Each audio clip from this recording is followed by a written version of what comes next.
מי זה השבור הזה? וואלה, לא יודעת. שלום הקרישים! איך אני נרגש? בואו נראה לי עם קרישים אמיתיים. אז איך קוראים לך? אני קייס המותג.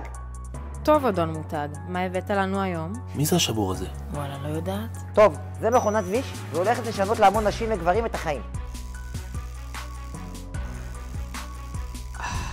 יש בעיה מאוד רצינית, שהרבה אנשים לא מגחכים שם למטה. לפי אגודת האסתטיקה, 80% מזיעים ו-90% מגחדים. תראו, זה לא סתם מכונה, היא אפילו עומדת במים.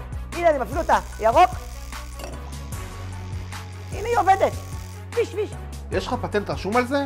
יש פטנט והכל. קיבלתי פרוביזורה בארצות הברית. מכרנו 30,000 מיליון יחידות בשנה. אז בשביל מה אתה צריך אותנו? לא יודע, שלחו אותי פה מהפרוביזורה.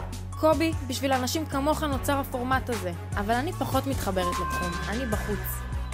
זה אחד הרעיונות הכי